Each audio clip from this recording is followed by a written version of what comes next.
আমি যখন ছোট ছিলাম খেলতে যেতাম মেঘের দলে। একদিন এক মেঘবালিকা প্রশ্ন করলো কৌতূহলে, এই ছেলেটা নাম কি রে তোর? আমি বললাম ফুসমন্ত। মেঘবালিকা রেগেই আগুন, মিথ্যে কথা, নাম কি অমন হয় কখনো? আমি বললাম নিশ্চয়ই হয়, আগে আমার গল্প শোনো। সে বলল শুনবো না, যা, সেই তো রানী, সেই তো রাজা, সেই তো একই ঢাল তলোয়ার, সেই তো একই রাজার কুমার, পক্ষীরাজে, শুনবো না ওসব বাজে। আমি বললাম তোমার জন্যে নতুন করে লিখবো তবেই। সে বলল সত্যি লিখবি? বেশ, তাহলে মস্ত করে লিখতে হবে, মনে থাকবে, লিখেই কিন্তু আমায় দিবি। আমি বললাম তোমার জন্যে লিখতে পারি এক পৃথিবী। লিখতে লিখতে লেখা যখন সবেমাত্র 2-4 পাতা, হঠাৎ তখন ভূত চাপলো আমার মাথায়। খুঁজতে খুঁজতে চলে এলাম ছোটবেলার মেঘের মাঠে। গিয়েই দেখি চেনা মুখ তো একটিও নেই এ তল্লাটে।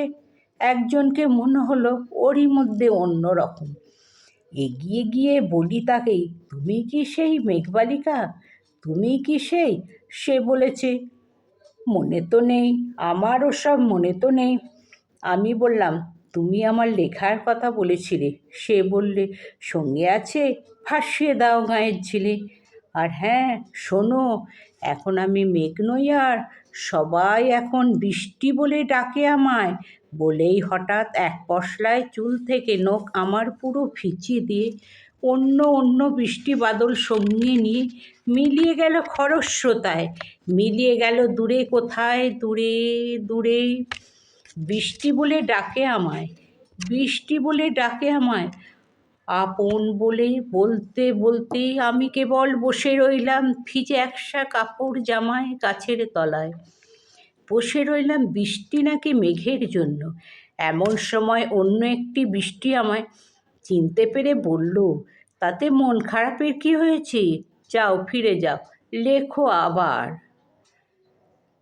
এখন পুরো বর্ষা চলছে, তাই আমরা সবাই এখন নানান দেশে ভীষণ ব্যস্ত।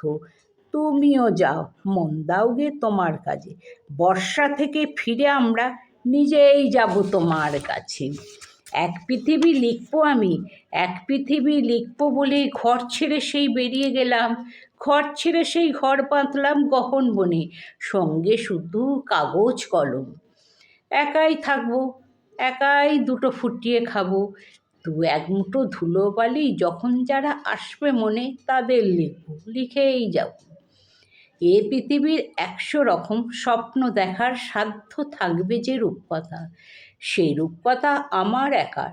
ঘাড় গুঁজে দিন লিখতে লিখতে, ঘাড় গুঁজে রাত লিখতে লিখতে মুছেছে দিন, মুছেছে রাত। যখন আমায় লেখবার হাত অসাড় হলো, মনে পড়ল সাল কি তারিখ, বছর কি মাস, সেসব হিসেব আর ধরিনি। লেখার দিকে তাকিয়ে দেখি এক পৃথিবী লিখব বলে একটা খাতাও শেষ করিনি।